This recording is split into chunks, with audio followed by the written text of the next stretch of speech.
हज़रत इब्राहीम अलैहिस्सलाम की अज़मत, हज़रत इब्राहीम की शान की इस अज़मत के पेश नज़र जो नबियों और रसूलों के दरमियान उनको हासिल है, कुरान मजीद में उनके वाक़यात को अलग अलग उसलूब के साथ जगह जगह बयान किया गया है। एक जगह पर अगर थोड़े में ज़िक्र है तो दूसरी जगह तफ़सील से तज़किरा किया गया है, और कुछ जगहों पर उनकी शान और खूबी को सामने रखकर उनकी शख्सियत को नुमाया किया गया है। तौरात ये बताती है कि हज़रत इब्राहीम इराक के कस्बा ऊर के बाशिंदे थे और अहले फद्दान में से थे, और उनकी कौम बुत परस्त थी। जबकि इंजील में साफ लिखा है कि उनके वालिद नज्जारी का पेशा करते और अपनी कौम के अलग अलग कबीलों के लिए लकड़ी के बुत बनाते और बेचा करते थे। मगर हज़रत इब्राहीम अलैहिस्सलाम को शुरू ही से हक़ की बसीरत और रुश्द व हिदायत अता फरमाई, और वे ये यकीन रखते थे कि बुत न देख सकते हैं, न सुन सकते हैं, और न किसी की पुकार का जवाब दे सकते हैं,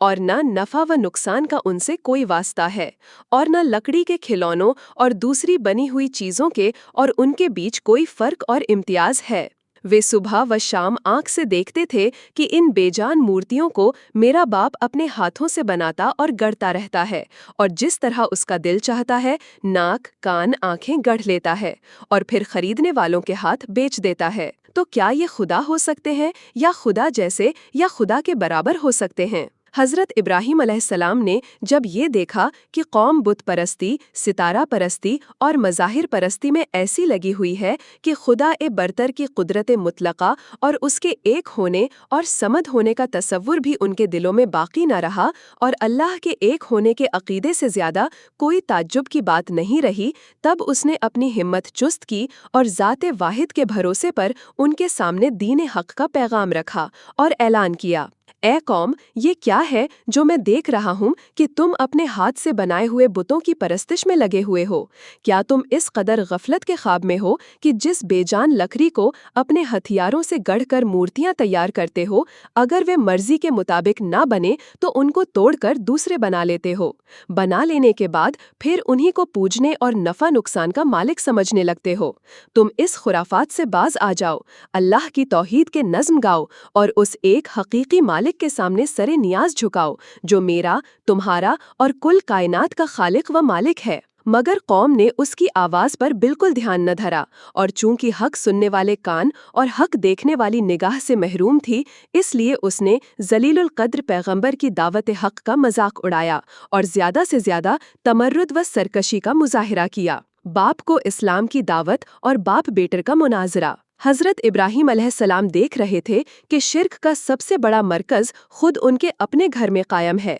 और आज़र की बुत परस्ती और बुतसाजी पूरी कौम के लिए एक धुरी बनी हुई है। इसलिए फितरत का तकाजा है कि हक़ की दावत और सच्चाई के पैगाम के फ़र्ज़ की अदायगी की शुरुआत घर से ही होनी चाहिए। इसलिए हज़रत इब्राहीम ने सबसे पहले अपने वालिद आज़र ही को मुखातिब किया और फरमाया, ए बाप, खुदा परस्ती और मारिफत इलाही के लिए जो रास्ता तूने अपनाया है और जिसे आप बाप दादा का पुराना रास्ता बताते हैं, ये गुमराही और बातिल परस्ती का रास्ता है, और सीधा रास्ता राह हक सिर्फ वही है जिसकी मैं दावत दे रहा हूँ। ए बाप, तौहीद ही नजात का सरचश्मा है, ना कि तेरे हाथ के बनाए गए बुतों की पूजा और इबादत। इस राह को छोड़कर हक और तौहीद के रास्ते को मजबूती के साथ अख्तियार कर, ताकि तुझको अल्लाह की रज़ा और दुनिया और आखिरत की सआदत हासिल हो। मगर अफसोस कि आज़र पर हज़रत इब्राहीम अलैहिस्सलाम की नसीहतों का बिल्कुल कोई असर नहीं हुआ, बल्कि हक कबूल करने के बजाय आज़र ने बेटे को धमकाना शुरू किया।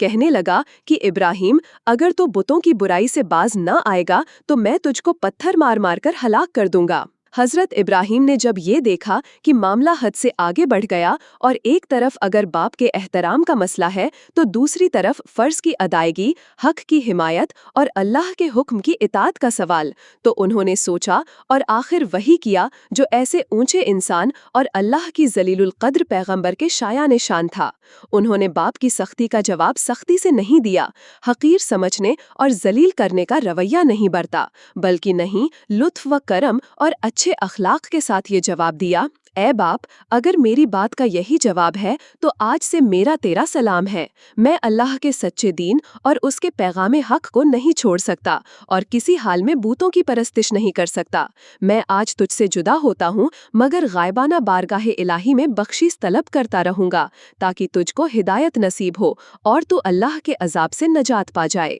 قوم کو اسلام کی دعوت اور اس سے مناظرہ۔ باپ اور بیٹے کے درمیان جب میل کی کوئی شکل نہ بنی اور آزر نے کسی طرح ابراہیم کی رشد و ہدایت کو قبول نہ کیا تو حضرت ابراہیم نے آزر سے جدائی اختیار کر لی اور اپنی حق کی دعوت اور رسالت کے پیغام کو پھیلا دیا، اور اب صرف آزر ہی مخاطب نہ رہا بلکہ پوری قوم کو مخاطب بنا لیا۔ مگر قوم اپنے باپ دادا کے دین کو کب چھوڑنے والی تھی؟ اس نے ابراہیم کی ایک نہ سنی اور حق کی دعوت کے سامنے اپنے باطل معبودوں کی طرح گونگے، اندھے اور بہرے بن گئے۔ اور جب ابراہیم نے زیادہ زور دے کر پوچھا کہ یہ تو بتلاؤ کہ جن کی تم پوجا کرتے ہو یہ تمہیں کسی قسم کا بھی نفع یا نقصان پہنچاتے ہیں، کہنے لگے کہ ان باتوں کے جھگڑے میں ہم پڑنا نہیں چاہتے۔ ہم تو یہ جانتے ہیں کہ ہمارے باپ دادا یہی کرتے چلے آئے ہیں، اس لیے ہم بھی وہی کر رہے ہیں۔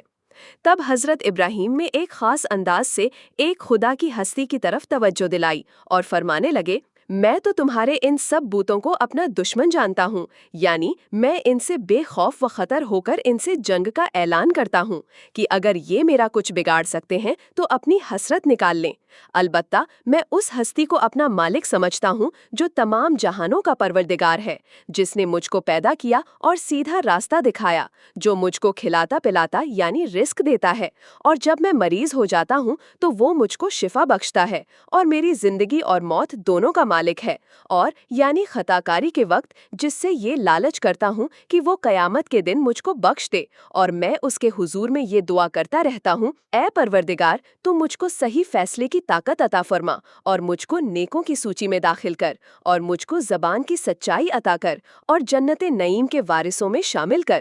مگر آزر اور آزر کی قوم کے دل کسی طرح حق قبول کرنے کے لیے نرم نہ ہوئے اور ان کا انکار حد سے گزرتا ہی گیا۔